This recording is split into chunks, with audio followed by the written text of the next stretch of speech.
The most dangerous taxes in a society are rarely the ones that arrive with a trumpet. They arrive with softer language, fairness, adjustment, assessment, surtax, modernization, closing loopholes, supporting schools, helping housing, protecting communities. By the time the public understands what changed, the system has already learned a new habit. And once a system learns a new habit, it rarely forgets it. That is why I want to speak plainly about something that homeowners, savers, and high earners alike keep misunderstanding. The real issue is not whether there is already a nationwide tax on your home equity in the blunt, cartoonish form some headlines suggest. There is not. The real issue is whether the political and administrative logic needed to justify taxing more than income is already spreading. It is. And if you own a home, especially in a high-tax state with a large embedded gain, then you are much closer to that conversation than you probably think. Now, let us begin with the difference between a silly headline and a serious trend. A silly headline says they are about to add a new equity tax to your property tax bill tomorrow morning. A serious trend says something much more useful. Governments at every level are becoming more comfortable taxing success through layers instead of through one obvious door. Higher income surtaxes, capital gains taxes, mansion taxes, transfer taxes, assessment increases, annual reassessment systems, proposals for wealth taxes, proposals for taxes that pull unrealized gains into the tax base for the very wealthy. That is the actual pattern. And patterns matter more than slogans. Massachusetts is a clean example of the first stage. Voters approved the Fair Share Amendment in 2022, adding a 4% surtax on taxable income over $1 million. And that surtax is now part of the state's constitutional framework. Washington did not create a broad millionaire income tax, but it did adopt a state capital gains excise tax, with a higher tier now applying above $1 million of taxable Washington capital gains. California does have a live billionaire tax initiative in circulation for the November 2026 ballot cycle, but the official analysis says it is a one-time tax on billionaires and explicitly excludes real estate, pensions, and retirement accounts. At the federal level, Elizabeth Warren and her allies reintroduced the Ultra Millionaire Tax Act in March 2026. While Treasury's own published budget materials have separately discussed a 25% minimum tax on total income for people over $100 million in wealth, generally inclusive of unrealized gains. None of those items is the same as a direct nationwide home equity tax, but together they tell you something important. The political imagination has moved well beyond ordinary wage income. Faysite Fayturn 645,145 search 0, Fayturn 645,145 search 3, Fayturn 645,145 search 1, Fayturn 645,145 search 12, Fayturn 838,296 search 2, Fayturn 838,296 search 0, Fayturn 838,296 search 1, Fayturn 838,296 search 1, Fay. First thing I need you to see. Clearly, the people selling fear want you to think in absolutes. Either there is already a law taxing your equity directly, or there is nothing to worry about. Intelligent investors should reject that entire frame. The real question is this: how much infrastructure already exists to identify value and target unrealized housing wealth indirectly or eventually more directly? The answer is quite a lot. Your county already has an opinion about what your property is worth. In some places, that opinion is conservative. In other places, it is ambitious. In almost all places, it is operational. California's Proposition 13 system still matters enormously because it generally limits annual increases in assessed value to 2% unless a change in ownership or new construction resets the base. Florida's Save Our Homes benefit generally limits assessed value increases on a homesteaded property to 3% or CPI, whichever is lower. Texas homesteads have their own limitation, with appraised value increases generally capped at 10% per year for qualified homeowners. These are not theoretical protections. They are live structural differences in how quickly taxable value can climb. And that means they directly shape how much of your home's appreciation the tax system can reach each year.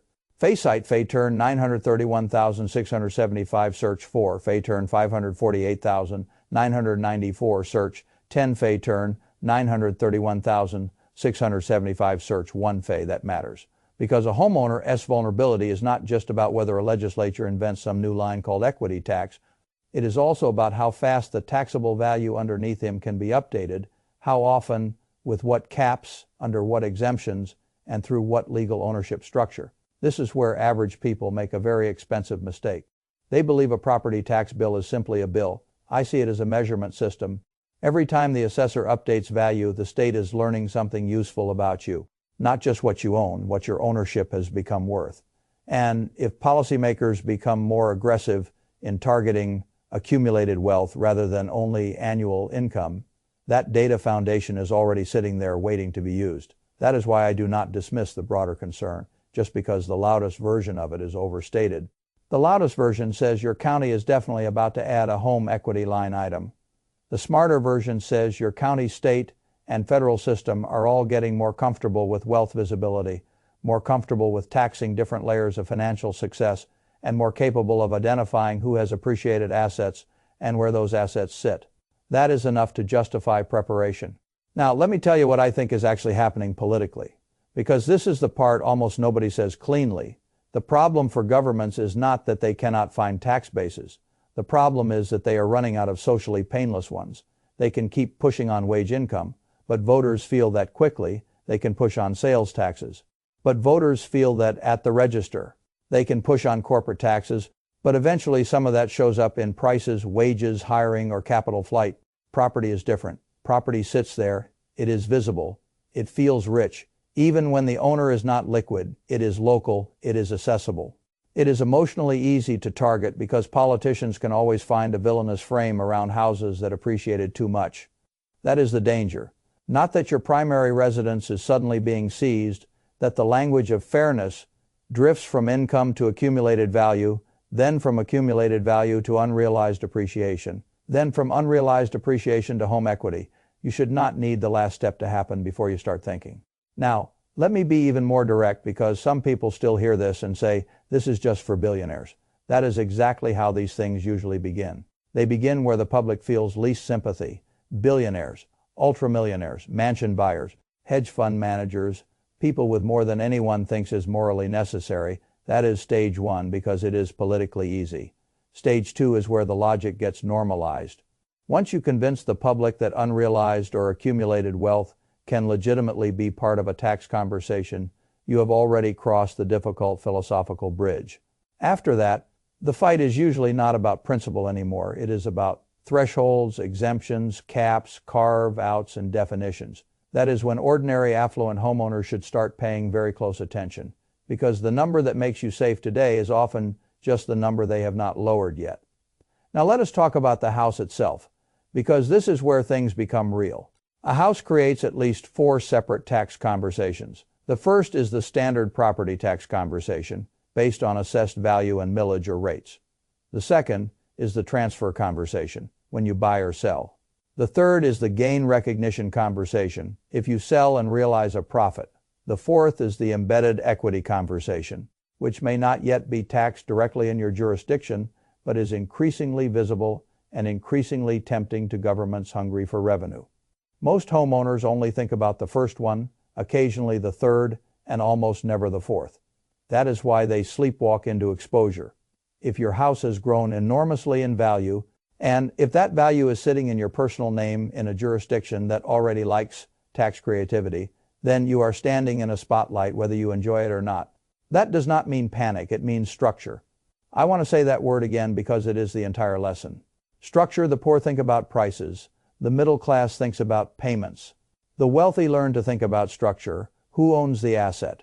Under what title? In which state? With which exemptions? With which domicile record? With what debt attached? With what assessment history? With what trust, LLC, or family office wrapper? You do not need secrecy theater. You need lawful structure that matches the reality of your life. Now let me be careful here, because this is where amateurs and grifters start talking too fast. Putting property into a trust or LLC does not magically erase tax obligations. It does not guarantee invisibility. It does not immunize you from a future law. And if you play games with residence or ownership without respecting how your state actually audits domicile, you can make your life much worse. California in particular has a reputation for aggressive residency and sourcing enforcement, and states do not need your press release saying you moved. They look at your pattern of life, records, and facts. That is why serious domicile planning is a real thing, and costume relocation is not. Faysite Fayturn 548,994 search 0. Fayturn 548,994 search 4. Fay. So no, I am not telling you to slap a trust on the deed and declare victory. I am telling you to stop holding meaningful assets in your name by habit alone. Habit is not a legal strategy. Now let us talk about another unpleasant truth. A fully paid-off home is emotionally satisfying and politically exposed. I know that sentence will upset some people because our culture treats a paid-off house almost as a moral crown. And I understand that there is peace in having no mortgage. There is dignity in owning the roof over your head outright. There is a deep psychological benefit to simplicity. But simplicity and invisibility are not the same thing. A home with a large amount of naked equity is a very easy thing for a system to notice, assess, and envy. Again, that does not mean everybody should immediately lever up their house and borrow against it recklessly. That would be idiotic. It means the structure of your balance sheet matters. Some homeowners sit with a giant visible pile of low productivity home equity and no real plan for what that equity is doing for them besides making them feel safe.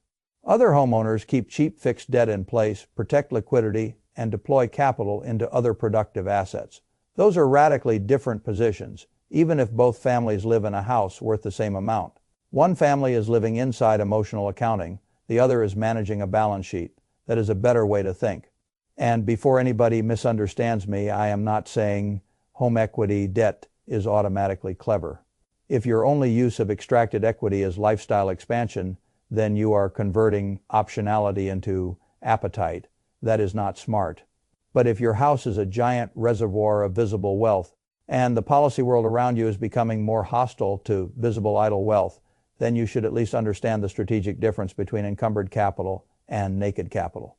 One is easier for the system to point at. Now let us turn to the assessed value itself, because this is the most boring part of the conversation, and therefore one of the most important. Governments love unchallenged numbers. If an assessor values your property too high and you simply pay the bill without protest, that number hardens.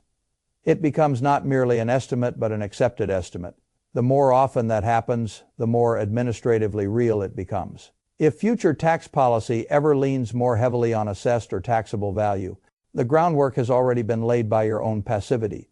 That is why appeals matter. That is why exemptions matter. That is why homestead status matters. That is why Prop 13 in California, Save Our Homes in Florida, and cap rules in Texas matter. These are not merely little discounts. They are rate limiters on how fast your visible taxable wealth can be rewritten upward by the system. The adult homeowner checks them. The lazy homeowner assumes they are active forever. The expensive surprise usually belongs to the lazy one. Now, let me go one level deeper.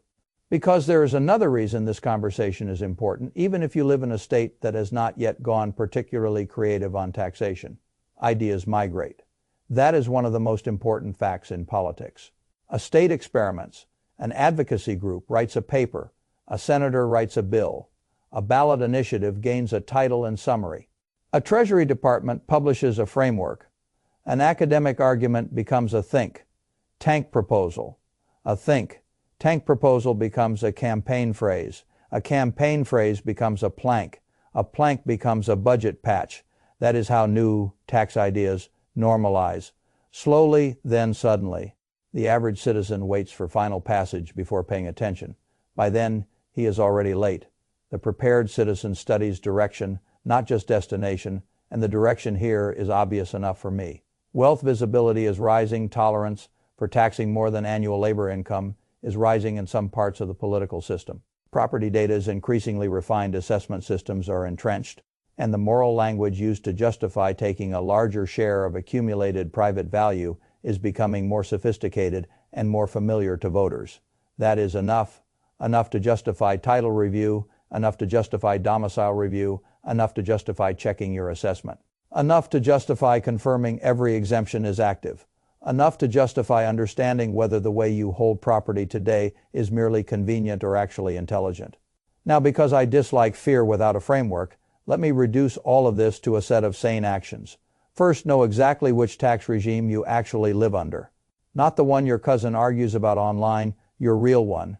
Your state, your county, your assessor, your domicile standard, your homestead rules, your reassessment triggers. Second, know how your property is titled and why. If the answer is because that is just how we bought it 15 years ago, that is not a reason. It is a confession. Third, verify every exemption and cap that should be protecting you.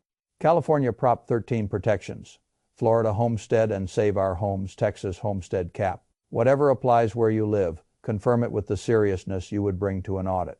Fourth, challenge bad numbers. The government's first number is often not sacred. It is simply the first number fifth. Do not pretend moving is the same thing as relocating in law. A real move changes facts, not social media bios. Sixth, think about home equity as part of a total balance sheet, not as a spiritual achievement. A house can be a home and still be a financial structure. Mature people can hold both ideas at once. And finally, stop laughing at rich people problems when those problems are really early warning signals for future policy logic that may drift towards you later. The wealthy often move first, not because they are always morally better, but because they see the structure sooner. I would rather you see it early than complain about it late. So, no, I am not telling you they have already added a direct equity tax to your property tax bill. I am telling you something more useful. The line between taxing income and taxing owned value is politically thinner than it used to be. The line between a property tax system and a broader wealth visibility system is thinner than most homeowners think. And the line between lawful preparation and very expensive passivity is thinner than all of it. That is why I would act now, not dramatically, but intelligently. Review the title, review the domicile, review the exemptions, review the assessment, review the structure, because the people who lose most to a changing tax landscape are rarely the ones who broke the rules. They are usually the ones who never noticed the rules had changed shape around them,